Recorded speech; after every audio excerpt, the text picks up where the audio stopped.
Good evening learners, welcome to English language and literature. History of English literature की जो series चल रही है उसमें जो दूसरा पीरियड है वो है मिडिल इंग्लिश पीरियड और एंग्लो नॉर्मन पीरियड। इसको एंग्लो नॉर्मन इसलिए बोलते हैं क्योंकि ये शुरू होता है नॉर्मन कन्क्वेस्ट से, जो कि 1066 में हुई थी, जिसमें जो विलियम ऑफ नॉर्मेंडी थे उसने डिफीट किया था किंग हैरोल्ड को। ये 1066 में हुई थी, बैटल ऑफ हेस्टिंग्स। ये यूजीसी नेट का PYQ भी है, तो इसको आप लोग नोट डाउन कर लीजिएगा। एंग्लो नॉर्मन पीरियड का जो टाइम पीरियड है वो है 1066 से लेके 1500 AD।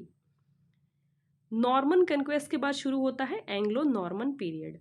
तो एंग्लो नॉर्मन पीरियड आने से जो नॉर्मन फ्रेंच लिटरेचर था उसका प्रभाव ज़्यादा देखा जाता है, और जो इंग्लिश लैंग्वेज बोली जा रही थी उसका यूज़ जो है वो कम हो जाता है।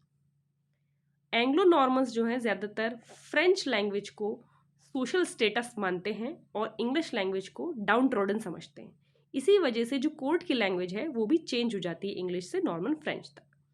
नॉर्मन कॉन्क्वेस्ट होने के बाद से ही जो नॉर्मन लोग वहाँ से आए, अपना कल्चर अपना लाए, जो उनकी लैंग्वेज थी वो लाए, वहाँ के ही सोल्जर्स, आर्टिसन, ट्रेड्स सब जो है वो यहाँ आकर मिक्सअप हो गए। इसी वजह से यहाँ के जो क्रॉनिकल्स थे उसमें वहाँ का कल्चर इंट्रोड्यूस हो गया।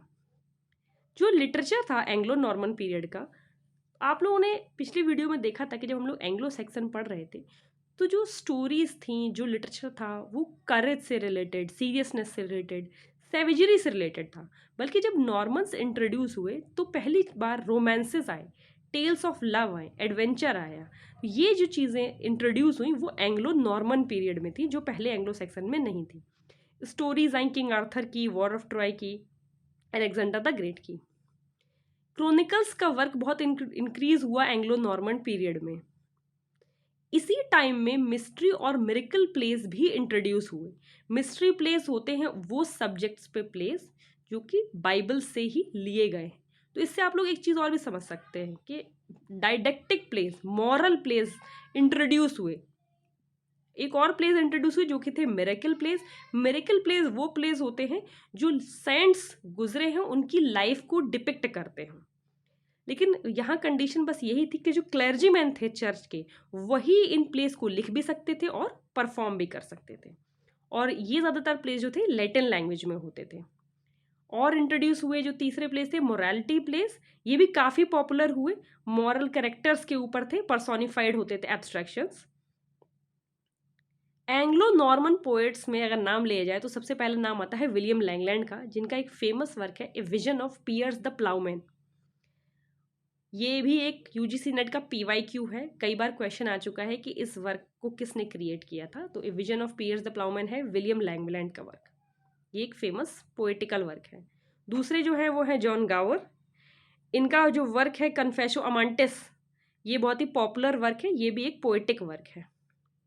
दांते का जो डिवाइन कॉमेडी है, ट्रिलॉजी है पोएम्स की, उसमें पोएट की जर्नी दिखाई है from hell that is Inferno through Purgatorio to heaven पैराडेसियो।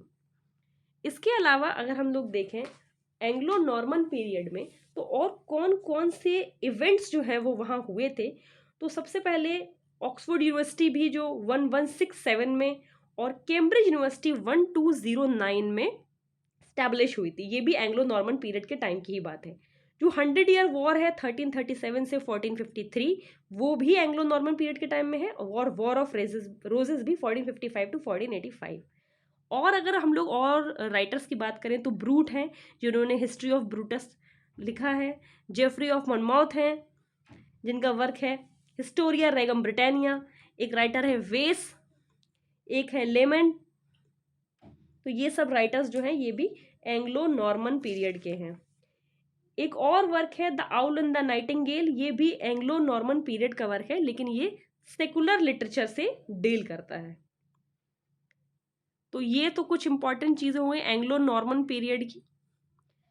Thank you. Next video में हम लोग इसके MCQs सॉल्व करेंगे।